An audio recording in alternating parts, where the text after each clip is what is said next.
انہوں نے جب سورج، چاند، ستاروں اور ہاتھوں سے بنائے گئے اصنام کو معبود تسلیم کرنے سے انکار کر دیا اور رب واحد کی کبریائی پر ایمان کا اعلان کیا تو انہیں سب سے پہلے اپنے والد ہی کی مخالفت کا سامنا کرنا پڑا، مگر انہوں نے اس مخالفت کی کوئی پرواہ نہ کی اور دعوت توحید کا سلسلہ جاری رکھا۔ یہی دعوت دوسرے انبیاء علیہ السلام نے بھی اپنے اپنے زمانے میں دی۔ سورۃ انعام میں ان انبیاء علیہ السلام میں سے 18 کے نام مذکور ہیں۔ ان سب کو وحی سے مشرف کیا گیا۔ ان کے علاوہ بھی بے شمار انبیاء دنیا میں آئے ہیں، لیکن ان کے نام قرآن میں مذکور نہیں۔ وحی اور نبوت کے بعد دوبارہ ایسے دلائل ذکر کیے گئے ہیں جو خالق کے وجود، اس کے علم، قدرت اور حکمت کے کمال پر دلالت کرتے ہیں۔ ان دلائل سے اس طرف متوجہ کیا گیا ہے کہ مقصود حضور علیہ السلام کی ذات و صفات اور اس کے افعال کی معرفت ہے، لیکن مکہ کے کفار ان دلائل میں تو غور و فکر نہیں کرتے تھے، البتہ مختلف قسم کے معجزات کا مطالبہ کرتے رہتے تھے کہ اگر ہمیں فلاں معجزہ دکھا دیا جائے تو ہم ایمان قبول کر لیں گے، حالانکہ ان کی یہ باتیں زبانی جمع خرچ اور دفع الوقتی کے سوا کچھ نہ تھیں۔ حقیقت یہ ہے کہ صاحب طلب معجزہ کا مطالبہ نہیں کرتا، وہ جدھر نظر اٹھاتا ہے اسے اللہ کے وجود اور قدرت کی نشانیاں واضح طور پر دکھائی دیتی ہیں۔ اس کائنات پر کافر بھی نظر ڈالتا ہے اور مومن بھی نظر ڈالتا ہے، لیکن دونوں کے نظر ڈالنے میں زمین آسمان کا فرق ہے۔ کافر دیکھتا ہے تو اسے پوری کائنات مادی اسباب میں جکڑی ہوئی دکھائی دیتی ہے،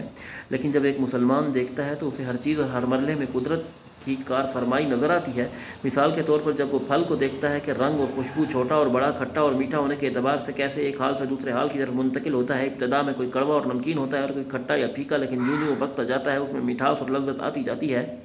جب ایک مومن ایمانی نظر سے دیکھتا اور غور و تدبر کرتا ہے تو بے ساختہ پکار اٹھتا ہے سبحان اللہ۔ اسی لیے یہاں زمین سے اگنے والی مختلف چیزوں اور پھلوں کا ذکر کرتے ہوئے فرمایا گیا ہے کہ یہ چیزیں جب پھیلتی ہیں تو ان کے پھلوں پر، اور جب پکتی ہیں تو ان کے پکنے پر نظر کرو، ان میں ان لوگوں کے لیے جو ایمان لائے ہیں اللہ کی قدرت کی بہت ساری نشانیاں ہیں۔ پارہ 8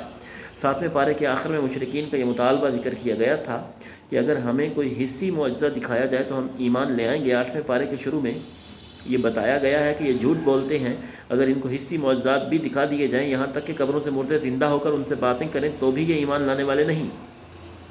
اس کے بعد رسول اللہ صلی اللہ علیہ وآلہ وسلم کو تسلی دی گئی ہے کہ آپ علیہ السلام ان کی مخالفت، استہزاء اور انکار سے پریشان نہ ہوں۔ ہر نبی کے ساتھ انسی اور جنی شیاطین نے ہمیشہ یہی رویہ اختیار کیا ہے۔ باقی آپ علیہ السلام کی نبوت کے اثبات کے لیے ان کے مطلوبہ معجزات کی کوئی ضرورت نہیں۔ اللہ تعالیٰ نے آپ علیہ السلام کو متعدد معجزات سے نوازا ہے، جن میں سے سب سے بڑا معجزہ قرآن ہے، لہٰذا یہ معجزہ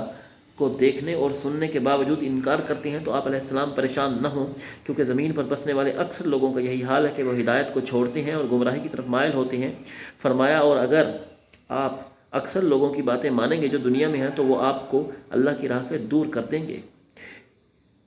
اس آیت کریمہ سے مغربی جمہوریت کی نفی ہوتی ہے، کیونکہ مغربی جمہوریت میں اکثر کی رائے کا اعتبار ہے، خواہ وہ کتاب و سنت کے خلاف ہی کیوں نہ ہو، جبکہ مسلمانوں کا یہ اجتماعی عقیدہ ہے کہ اگر پوری دنیا کے انسان کسی ایسی بات پر متفق ہو جائیں جو کتاب و سنت کے واضح حکم کے خلاف ہو تو ان کے اتفاق کا کوئی اعتبار نہیں ہوگا اور اسے رد کر دیا جائے گا۔ اس کے بعد جو اہم مضامین اس صورت میں مذکور ہیں وہ درج ذیل ہیں۔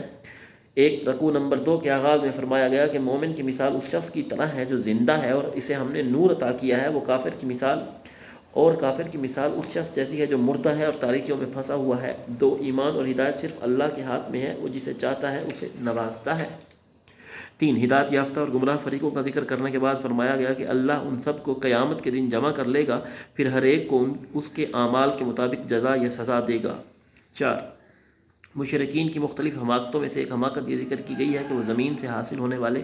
غلے اور چوپاؤں میں اللہ کا حصہ الگ کر لیتے تھے اور اپنے شرکاء کا حصہ الگ کر لیتے تھے، پھر جو ان کے شرکاء کا حصہ ہوتا تھا اسے تو اللہ کے حصے میں نہیں ملنے دیتے تھے، لیکن جو اللہ کا حصہ ہوتا تھا وہ اگر شرکاء کا حصے میں مل جاتا تو اسے برا نہیں سمجھتے تھے۔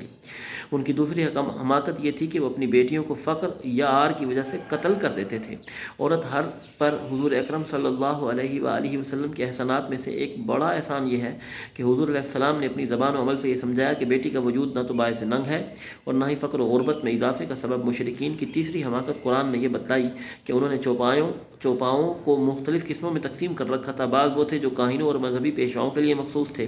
بعض وہ تھے کہ جن پر سوار ہونا اور ان سے کسی بھی طرح کا فائدہ اٹھانا جائز نہیں سمجھتے تھے، اور بعض وہ تھے جنہیں ذبح کرتے وقت اللہ کی بجائے بتوں کے نام ذکر کرتے تھے۔ ایک چوتھی حماقت یہ بتلائی گئی کہ چوپائے کے پیٹ میں جو بچہ پیدا ہوتا تو اسے مردوں کے لیے حلال سمجھتے تھے مگر عورتوں کے لیے حرام، اور اگر وہ مردہ پیدا ہوتا تو اسے مرد اور عورتوں دونوں کے لیے حلال سمجھتے تھے۔ مشرکین کی یہ حماقتیں بتانے کے بعد انہیں اللہ کی نعمتیں یاد دلائی گئیں کہ وہی اللہ ہے جس نے باغات، زیتون اور انار جیسے مختلف پھل پیدا کیے ہیں، وہی اللہ ہے جس نے بار برداری،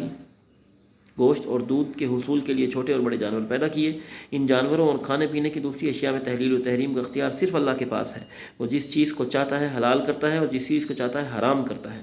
5 مشرکین کے عقائد اور دعووں کی تردید کے بعد وہ مشہور آیات ہیں جن میں اللہ نے ایسی 10 وصیتیں بیان فرمائی ہیں جن پر ساری آسمانی شریعتیں متفق ہیں، اور تمام ادیان ان پر عمل کی دعوت دیتے ہیں، کیونکہ ان پر عمل کرنے سے انسانی سعادت کی حفاظت ہوتی ہے اور اسے دنیا و آخرت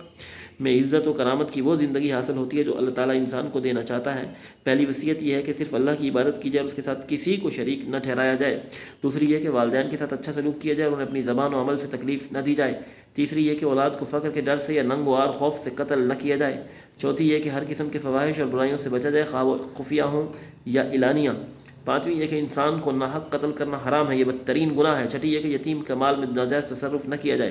ساتویں یہ کہ ناپ تول کو پورا رکھا جائے۔ آٹھویں یہ کہ سارے انسانوں کے درمیان عدل کو ملحوظ رکھا جائے،